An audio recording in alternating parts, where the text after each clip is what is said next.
Hello Grizel, hello our friends in Bolivia. This is Simon from Jagged Globe in Sheffield. Actually talking to you from Kathmandu, where I find myself at this moment in time. It's a real privilege to be asked to speak to you about Carlos on the 15th anniversary of his ascent of Everest, and to remember Carlos and to remember that brilliant ascent of the world's highest mountain. For many years Carlos had worked for Jagged Globe, looking after all the climbers we sent him from the United Kingdom in Bolivia, which he always did with a great deal of care and patience. And it was only natural that eventually he would go to Everest to be a guide on our Everest expedition, which he did in 2006. I had the great privilege also of walking to Everest Base Camp with Carlos and the team that year.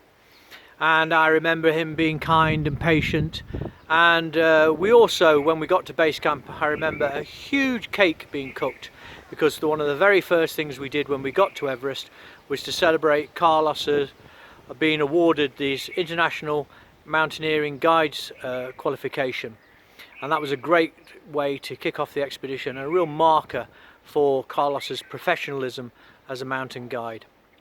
I then left them to it and I returned to the United Kingdom, and obviously from that distance we got reports about what they were up to on the mountain. And then came summit day. It was a bizarre year because the mountain wasn't climbed in early May as it normally is, and in fact it was late May, 17th of May, as we know, when and the mountain hadn't been climbed. The Sherpas hadn't been to the top, the ropes weren't fixed, and basically it was stalled, and it required a team to break out from the South Col and get the job done. And that job fell to Carlos and the Jagged Globe team, because they decided to seize the opportunity and get on up the mountain. And so they made a very audacious climb in deep snow without fixed ropes in place. They took them with them and they opened the mountain, not just for themselves but for everyone who then followed. And it really was a climber's ascent, and I think something for which they could be particularly proud of that year. Brilliant ascent, left us all slightly anxious because they didn't get to the top till middle of the afternoon, which would be a few hours beyond the ideal turnaround time, but being proficient professionals, they knew what they were doing, and indeed they climbed in deep snow, and the same deep snow allowed them to make a very rapid descent to the South Col, and they were back down safely well before dark on the back to the South Col.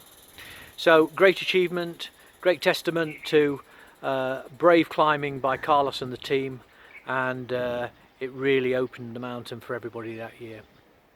So thank you for asking me to remember Carlos. We miss him dearly, and I hope you have a great day there remembering his many achievements as a climber. Thank you.